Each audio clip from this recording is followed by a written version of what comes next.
Virtual reality sounded like a wild taste of the future in 2016 when a wave of headsets began to appear. Today, it's more like a work in progress. When the Oculus Go VR headset originally debuted, it marked a new era for VR, one in which anyone can simply slip on a headset and dive freely into virtual realms without being tethered by a wire. So is it still worth buying? In this video, we're going to be taking a closer look at the Oculus Go VR headset. We'll be going over key features, who this product is for, and how it compares to the competition. Does it still stand ground, and is it right for you? Stay tuned and let's dive into the video to find out. Virtual reality gaming devices come in a few different forms.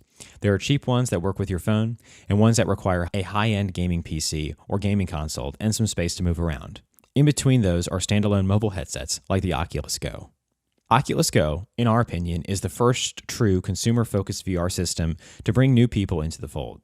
No, it's not a top-quality device, nor does it have all the bells and whistles, but it is completely self-contained, so the initial investment is minimal.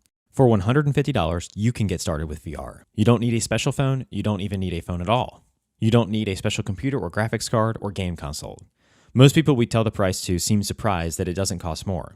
For an all-in package, it beats anything else on the market. So how does it work? Unlike other VR headsets, the Oculus Go is standalone. Let's explain exactly what that means. Most other VR headsets are tethered. They require direct connection into a computer, laptop, or console to work, which leaves you with a limitation of a connection wire. But with the Oculus Go, it's cordless, and you don't need anything to run the headset. All you need is the headset. There are no wires, and you are not tethered. It gives you complete freedom to move around and use the headset anywhere you wish. All you have to do is power the headset, put it on your head, and then start having fun. Though not perfect, we found the Oculus Go to be quite comfortable. It's the most easy to use, most consumer-friendly VR headset we've ever used. If you want an affordable, no-fuss entry into the world of VR, this is it. The Go headset presses onto your face instead of using a visor-type design, but the foam padding is far better than many other models we've tried. There was a bit of light occasionally leaking in at the bottom, but not enough to say it's a deal-breaker. We also had no trouble fitting it over glasses, and it's quite portable as well. We managed to tuck it into a backpack and take it on the go without too much trouble.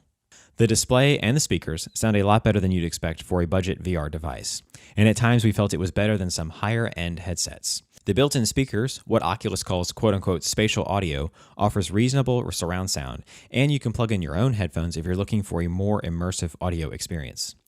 The LCD display is very nice. It features a screen with a resolution of 2560 by 1140, or 1280 by 1140 pixels per eye, which is very decent in a VR headset, especially in this price range. We thought the LED display looks particularly crisp when reading text or watching videos. On the downside, the battery life sucks. We didn't expect that much from the battery life to begin with, but we did expect to get more than 1.5 to 2.5 hours with each charge. This barely lasts one full movie if you're running completely on battery power. Also, depending on what you are doing, the headset can also get hot as well. If it gets too hot, you can't charge it and use it at the same time. You'll have to wait until the headset cools. With the Oculus Go, you get 3 degrees of freedom, or 3 DOF, so only your head movements and controller are tracked. This might not be that big of a deal to the casual VR user, but it isn't the most immersive VR experience available. If you're a serious gamer or someone looking for the most immersive VR experience, then we do suggest you look elsewhere for VR headsets with 6 degrees of freedom, such as the Oculus Quest, which is another standalone VR headset, but be prepared to pay more than double of the Go's price. Because of the limitations of 3 DOF, you won't be able to play some of the more popular games on the Oculus Go, but there are still plenty of great game options available, especially if you don't need the ultimate VR gaming experience offered by the fanciest VR headset. We have to say the best thing about the Oculus Go is the vast library of apps, games, and 360-degree videos that are available, with many free options included. With hundreds of choices, you won't run out of fun things to do. There are 2 built-in storage options, either 32GB or 64GB, and an easy-to-use remote, so everything you'll need is already included. We definitely recommend that you get the 64GB option. Here's why.